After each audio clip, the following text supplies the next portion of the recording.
MGTOW men, welcome back. So going MGTOW ensures that I don't have to buy stock in the world.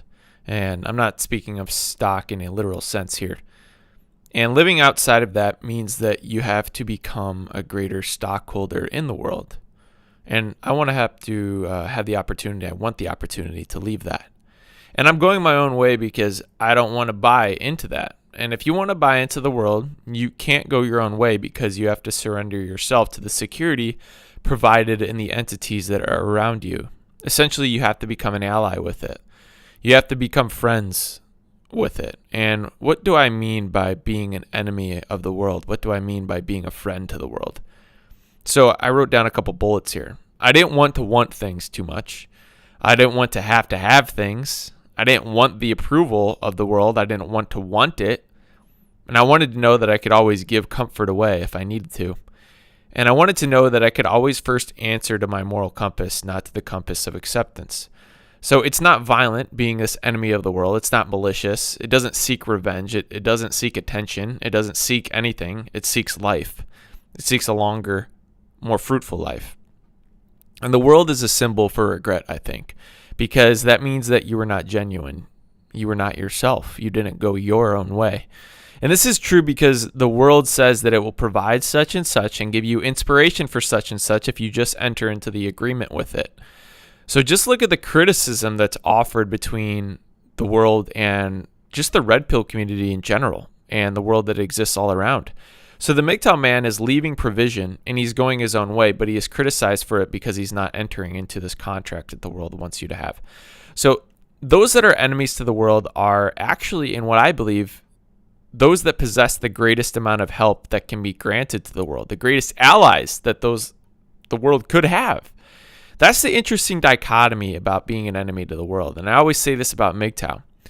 MGTOW men are the men that are most needed by society, yet society doesn't want them. Society wants the man that is actually not pursuing that which will probably help society out in the long term. We're just there, and we're saying it's too late. We're going our own way. So we are unwanted, we are unwanted people, and I'm not going to say group, but I realize that by me using the MGTOW tags in my videos and so forth, what I say is going to be looped into what all MGTOW men are going to say if someone's looking on from the outside.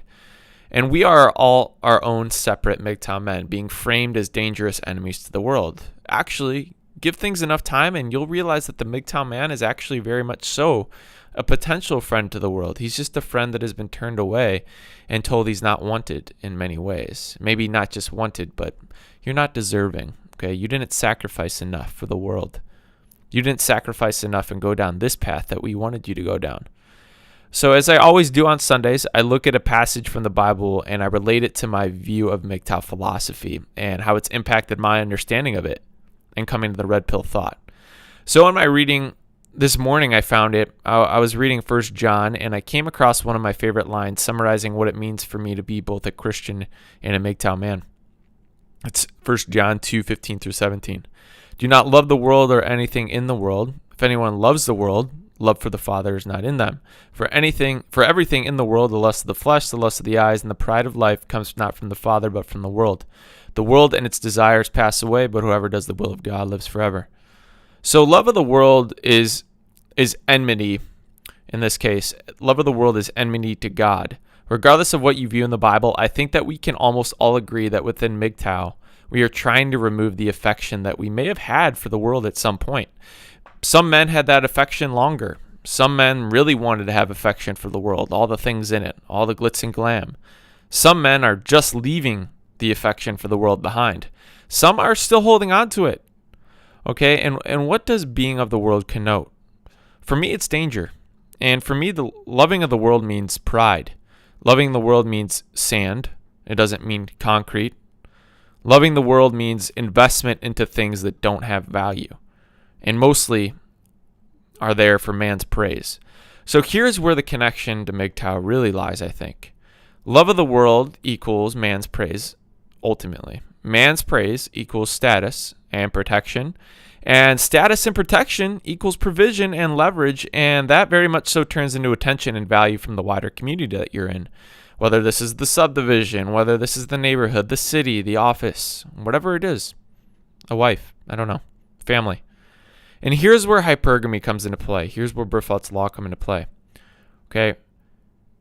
When I dated, I felt myself becoming a friend of the world. I increasingly enough as became like the world, sure, my career, it started to unfold and improve. I was satisfied in that. Part of it, I'm grateful for it now. I was getting somewhere. Opportunities were unfolding. Other areas of my life were taking steps in the direction that I wanted, but at the same time, I was realizing that the scales were not balanced. There was too much love and not enough dismissal. And because of that, I was creating too much security. And ironically, at the same time, you become more insecure the greater security you create sometimes. And as you create more security, you often become very, very vulnerable. And this is because I was creating more that I had to lose, namely status. What status I had, I guess it was more than what I started with. Job, position, other areas of life, accomplishments, rapport with people, and upward mobility. Hypergamy, lingering. So a lot of this was fueled at the time by the dating, by the women that I was with, and I wanted to make sure that I could continue to become welcomed, but not just them, but the world, and loved by the world as a brother, as a worthwhile man, quote unquote.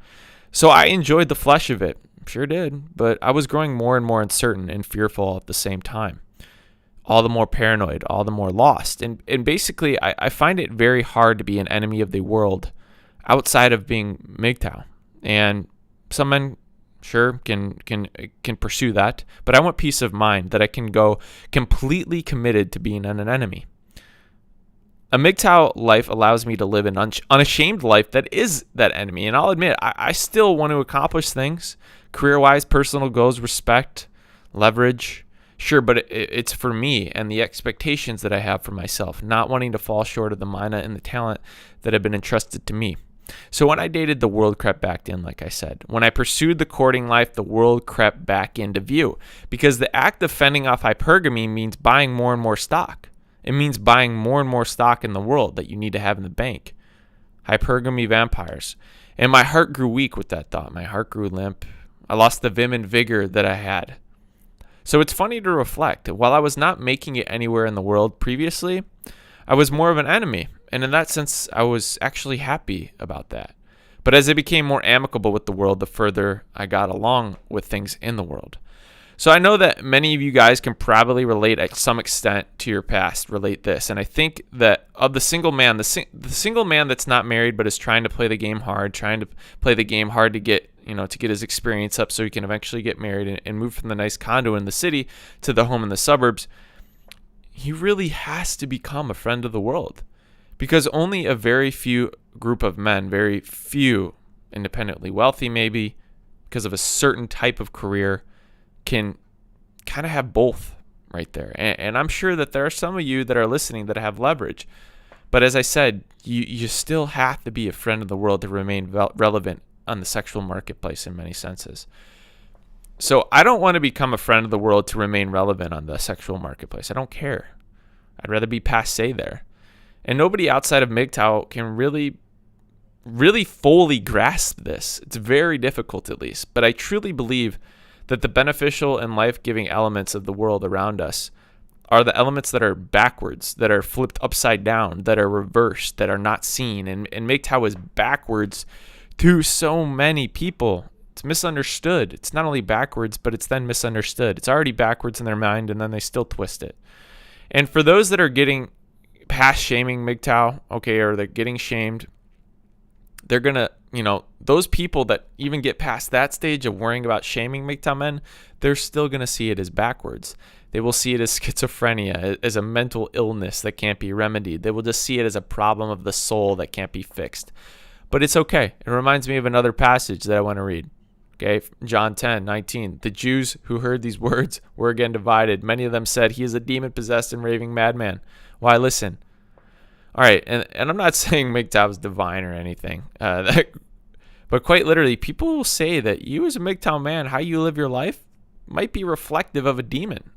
It's like self-imposed masochism to the world that is of the flesh, of that worldly pursuit all the time, of the iPhone, of the Instagram, of the car, of the house, of the sand.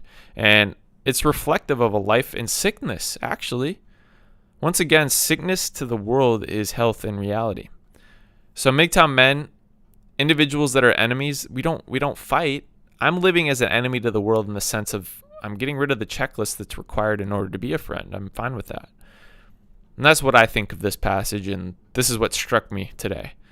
But if you have a comment on the topic and want to elaborate, please hit me up at sunrisecity@gmail.com or on Twitter @sunrisecity. Have a good day, guys. Hoodie's up. Hoodie's out.